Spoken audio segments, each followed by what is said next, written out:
Hi guys, it's Kelly here and I'm back with another video for Honeybee Stamps. Today I am using some products from the newest release, the Maker's Mix.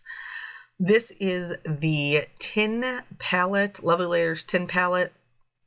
The sentiment is don't worry, be crafty. And then I'm also using these swatch all the things. They are made to do swatches, but they are size large enough that you could use them in your card making, which I'm using it in this one. And then there's another video I have where I used it in those as well. The interesting thing about this particular die is that you can use it to create a card. That's obviously what I did. Or you could actually use it to swatch your watercolors. Because you can cut out each of the individual sections, and then the palette is kind of like pre-scored where the hinges are. So you could just fold them in and it would make like a fancy little palette with all your colors on it, which I love. I think that's super cute. And it would be a great shaped card. I did not do that today. I did it a little bit differently. But so here I basically started by cutting everything out of white, and then the little Fernels saying happy. Fernels. I think they have it on. Anyway, I decided to go ahead and cut those out of silver mirror cardstock. And then I'm going to start coloring up my paint palette. Now, you do not have to be like as detailed with the, the shading or anything like that. You can color it any way you would like. You could start with colored cardstock to make it a little bit easier. But I was going for more of like a silvery gray. So with all the lovely layers, there's always areas that are embossed, so that you can see whether it's an embossed detail that's meant to be seen itself, or if it's an embossed detail that is meant to show you where you're going to line up your extra pieces. So in this case, what you see me outlining with my darkest color, which I believe is a C7, is the area where it creates the wells. Like, so you would have 3 distinct wells to mix your colors in. So for the shadows, I am going in pretty heavy-handed with those darker grays to midtones. And then for more along kind of like the center, we will get a little bit lighter. I'm not worried about covering up the area where the other die cut pieces to create the well are going to be, because those are meant to be lighter. So if I add, just a little bit of C3 and a little bit of C1 there, they're still going to be lighter and read that way, without really with minimal effort from us. So that is what we're doing on that side. We're going to do all of the coloring for this palette in the grays, the cool grays. Any cool gray family that you have will work. I am using my OLO markers for this particular one. And if you watch me in my lives, you know that I dry fit everything like a bunch of times, because in the live I can't cut it out. So you get to see everything, the good, the bad, and the ugly from the beginning to the end. Whereas the magic of video editing, you get to skip all those boring parts. So here I've added a little bit of shading on the inside with a C3, and then I'm going over that with the C1, so that those are going to be nice and bright when we adhere them on, and it will help it to look like it is raised because we have that shadow behind and then the lighter area on top.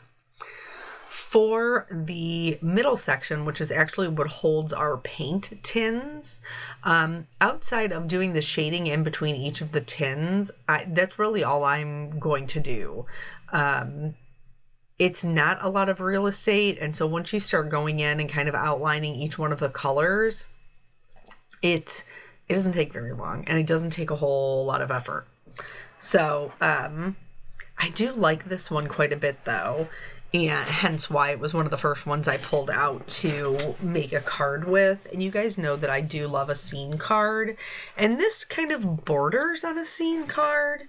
Not so much like cutesy animals dancing on a hill scene card, but, you know, like paint palette on a countertop waiting to be used to the fullest of its potential.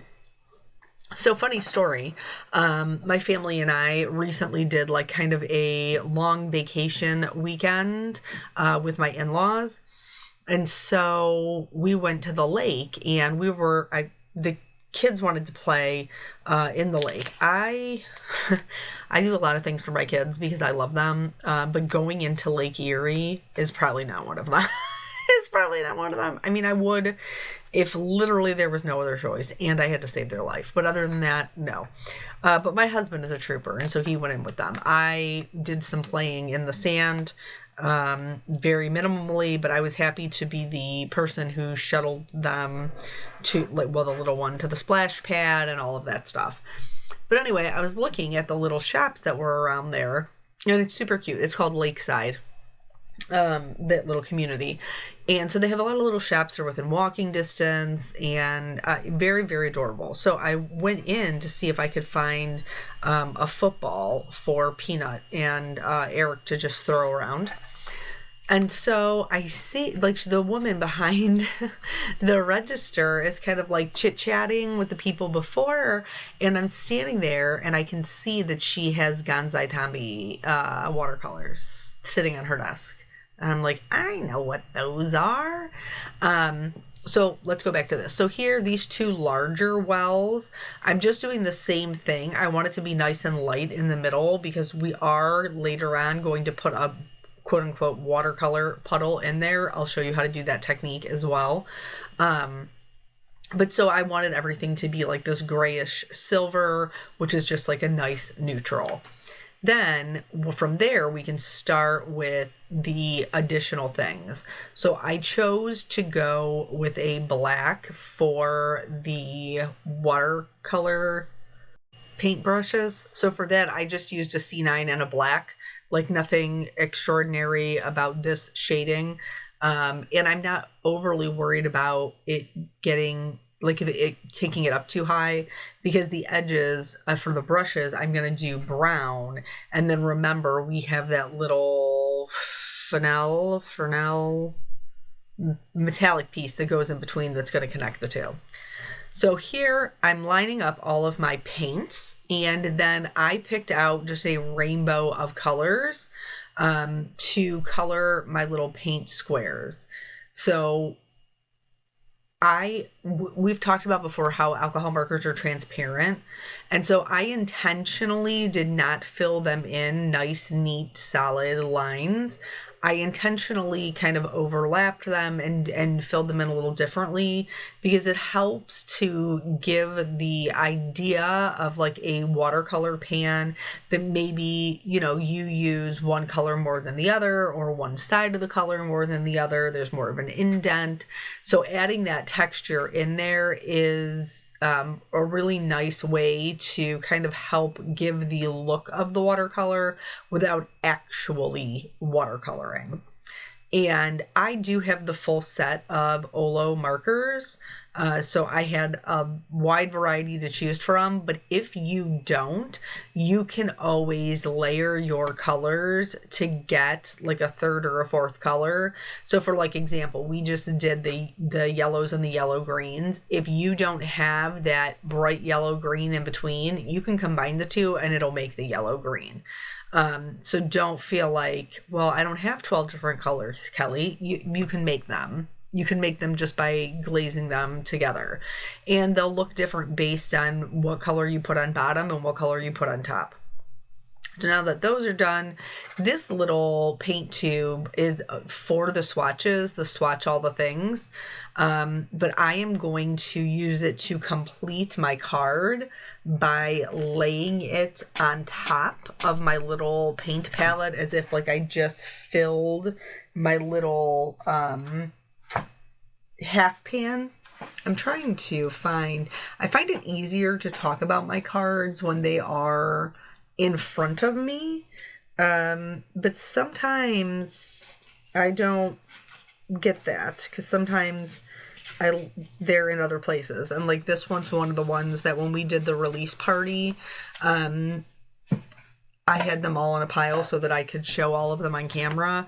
And so I didn't know where this one ended up. But now I found it while we were chit-chatting. So for this watercolor tube, I did the paint palette in the cool grays. So for this one, I am going to do in the warm grays just so it stands out a little bit nicer than the, up against the cool grays. And then this is a really easy shading technique. I actually have a whole video that I will be doing shortly on how to do this type of shading and get really good results very quickly with like almost no effort from us, which, let's be honest, that's kind of something that we all look forward to, right? And they have like very, very much have a beginner level feel, but with like fantastic results. So even if you are a beginner, you can still get results that you're super happy with. And since I did want these to read as white, I did not, color over all of the white with my gray. Just enough to add that shading. Now, the reason that I had to put everything together and lay it out before I did my paint tube is because I needed to know what color I could do it that would be that visual triangle. So that is why I took the time to lay them out. Now, shocking, it is blue. That's not, that was not my intention. That is just the way that it worked out for the visual triangle. So now for this little faux watercolor look, I go in with a darker blue and just kind of do some dots. I go right over top of that with a lighter blue and do some more dots. If I feel like it needs a little bit more depth or darkness, I may go back in with that first color.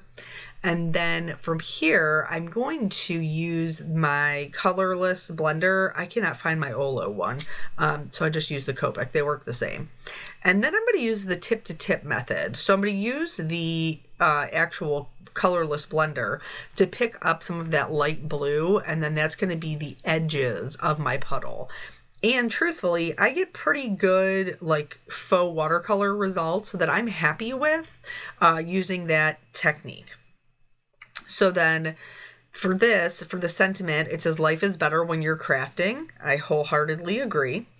So I did stamp that down. I chose a gray. I could have gone with a black, but I felt like we were having a lot of grays in this card and that would match better and it wouldn't be quite so stark. So I did white heat emboss that on the gray and then cut that out with its coordinating die, which Honeybee always makes super simple to do because they're not difficult to line up at all. So for this, I chose a marble background, and this is actually from one of our paper pads. They're meant so that you can cut them in half and have two A2 size card fronts. And this is from the, textures and textiles and texture birthday, I think is the one. But anyway, just a marble. They have a lot of different ones. They have wood. They have this brick you can see on the back of it. I just thought the marble would look nice. So I am going to adhere that onto the card base. And then that way, I think I did have to trim off just a little bit on the bottom. Yep, I did. Just like, what is that, like a half an inch? So I just had to trim that off. And then I can start working on building out my card. Please excuse any noises, any noises that you may hear. While we were out of town, I did not pack any nail polish. And you guys know how I'm about nail polish. My nail polish started chipping pretty much like week 1, day 1. And I tried to ride it out for as long as possible because I didn't have anything with me and I didn't want to go buy something. So I did ride it out, but I cannot, now that I am home, I cannot I can't just accept that this is the way my nails look right now. Everybody's got their things. Mine's hands. So anywho, now that we can start building and putting this thing together, I put in those little gray areas, that are going to create the wells. If you're not liking the way that it's looking, if it looks a little bit stark, you can always go back in, with your shadow colors and try to blend that in a bit. And then I have these paint brushes, and the intention is to just make them the accessories, to help kind of build out what we have going on in the scene. I added those little metal pieces, and I do think that helps make everything look just like a little bit more realistic. It's all in the details. Like, you don't have to be the world's best colorist, but if you can catch the details and put all of those things in there, you will still, even if you don't spend, hours and hours honing your coloring like some of us, you can still end up with a really, really pretty card. And this actually did not have a lot of crazy Copic coloring, or alcohol ink coloring. So I'm starting with the red, and of course I'm going to go in the Roy G. Biv because I can't stop myself. It's got to be the rainbow. So I'm going to go right across the top. Now, this was kind of an added bonus that kind of happened after I started putting them down.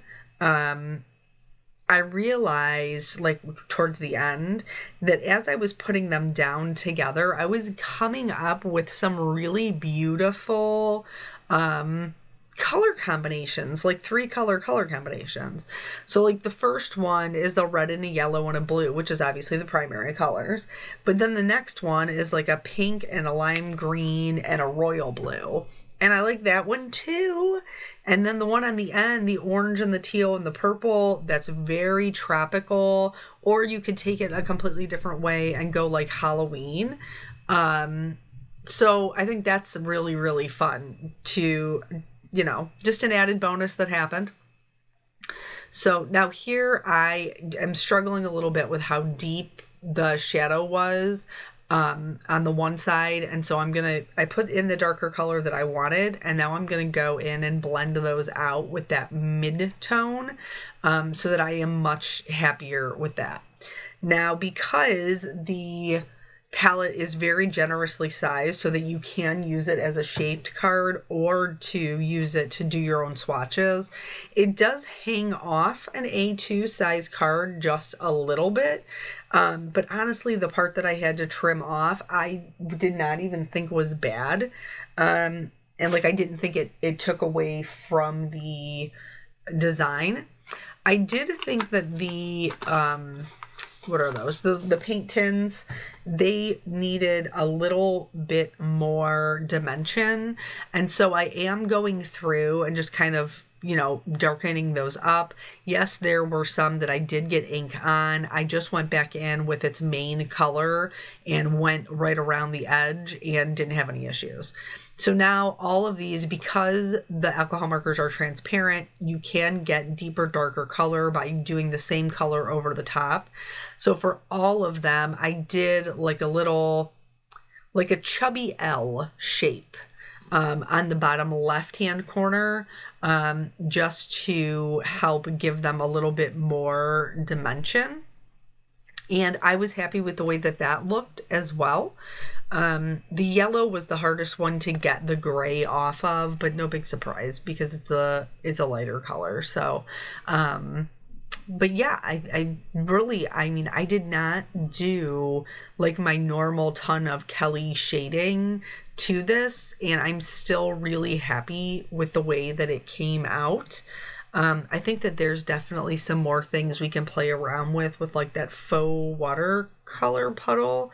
I think that's really fun. I also think that we could turn this into some other things. We could play around. I cannot stop yawning, and I'm so sorry. And normally I would cut it out of the video. In fact, I've already cut out 2 yawns, but today is we've been back from the lake for a half an hour, So between getting up, doing the whole breakfast thing with the kids, getting them ready, going to the pool for a couple of hours, coming back, doing lunch, getting Jelly Bean down for her nap, and then, packing everything up and driving back home. I am whipped, y'all. I'm tired. So I apologize for my little yawn. I'm sure after getting a good night's sleep in my own bed tonight, I'll be back and ready to be at it tomorrow. So I laid that down there, the little paint tube, to help fill that space in. And then at the opposite angle, I'm going to add in my little paintbrush. Again, those do hang off. I'm going to trim them off. I feel like that adds to the character. And just like, it looks like there's a continuation of the scene, which I'm a big fan of. And then I put another paintbrush, in our little puddle. Had I thought about it, I could have, painted it blue, but watercolors are transparent, and even if it had blue paint on it, you wouldn't see it anyway. And then I put down my sentiment flat, which says life is better when you're crafting. Now we're going to go through and trim everything out.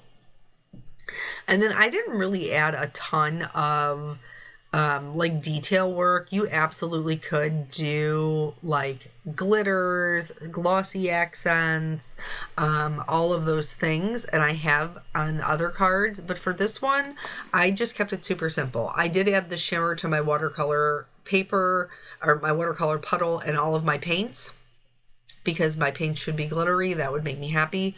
And then I added a white highlight to the paints, to the paint brushes, and then to just the side of the label for the paint tube. And then that's the whole card. I love the way this came out. If you have not checked out the Maker's Mix release from Honeybee, I highly recommend it. So much stuff in there for us crafters, card makers, if you sew. So thank you guys so much for joining me. I always appreciate your time, and I'll catch you on the next video. Bye.